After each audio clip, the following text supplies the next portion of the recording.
Governments are essential structures. Imagining a nation without a government would mean imagining a country with no regulation. That means no law and order, no one to defend against external enemies, manage economic conditions, or redistribute income and resources, to mention a few consequences. So needless to say, we need governance. And not just any governance, but good governance. In this quest for an ideal administration, democracy is the closest we have gotten, with its central theme being equal opportunity, representation, and rights. And as promising as that might sound, and as history tells us, it's far from perfect. More than 2,000 years ago, living in ancient Greece, Plato recognized the flaws in democracy and warned people about these potential threats. To take things further, he even proposed a solution to the problem by giving us his idea of an ideal government. And while there are many features in his vision of a perfect government that are controversial and debatable, several others receive universal acceptance. Due to recent events, it would be safe to say that we need these lessons now more than ever. So what faults did Plato find in democracy? Why did one of the greatest philosophers that our planet has ever known, living in one of the most ancient democracies in the history of humanity, not like democracy? Standards for eligibility. Plato believed that the task of ruling a nation should be performed by the finest minds residing in that nation. He argued that for most straightforward professions like shoemaking, carpentering, or even plumbing, we always want a specifically trained person for the job. But when it comes to politics and governance matters, we somehow let go of any desire for competence. We presume that everyone who knows how to get votes would also know how to administer a city or a state. And thus, we let democracy turn into demagoguery. Regardless of their training or whether they have any specific preparation and technical competence, any person is deemed to be fit for office if they can present themselves as desirable. When we are ill, we do not ask for the best-looking or the most well-spoken physician. We want someone who has the requisite knowledge to diagnose our ailment and the authority to prescribe a treatment. Why not have the same requirements for the people occupying some of the highest offices in the land and making decisions about public policy and foreign relations and war, potentially impacting millions of people?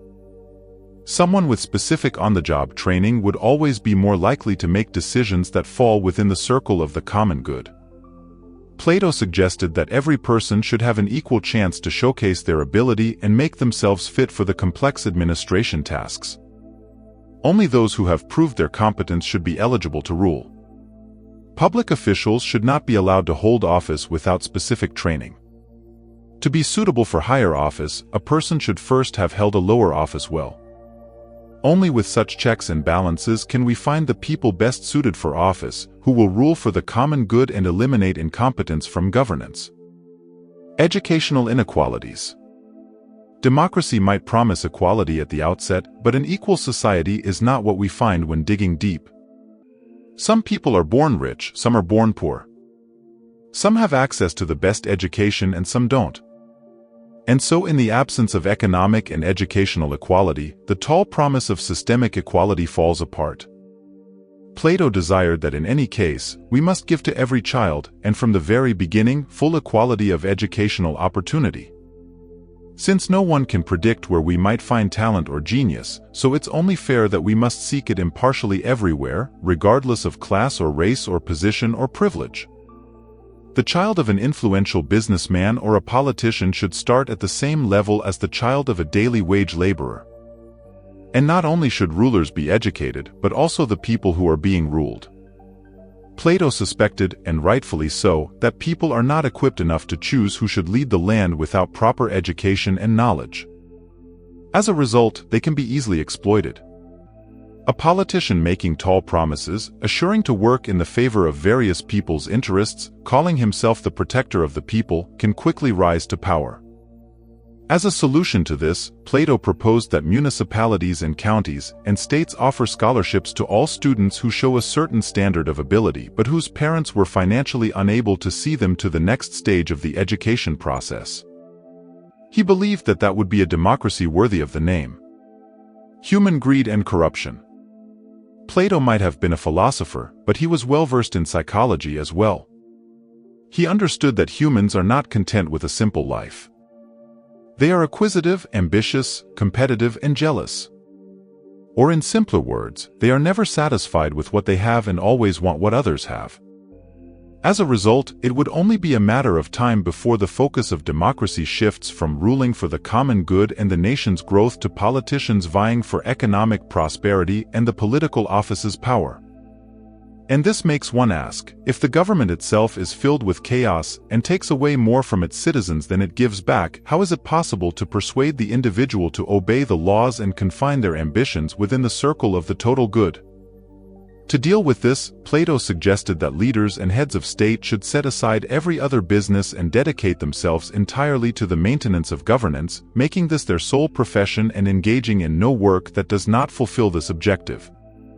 They shouldn't own property or accumulate wealth beyond what is necessary. And when you think about it, it does make sense. Would it be ideal if a surgeon or a construction worker focused on anything else than the work that they're expected to do to the best of their ability?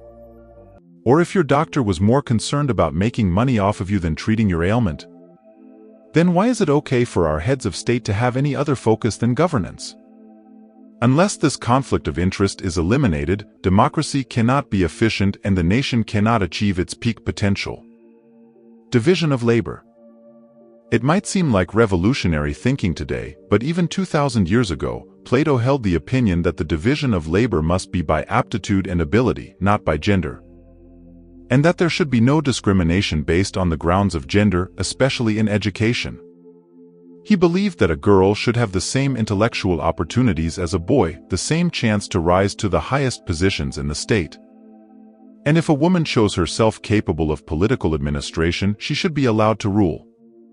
It would be safe to assume that Plato knew that if almost half of a nation's entire population is going to be excluded from the democratic process, then that nation might as well not take the pains of calling itself a democracy.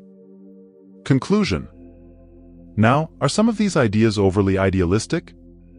Probably.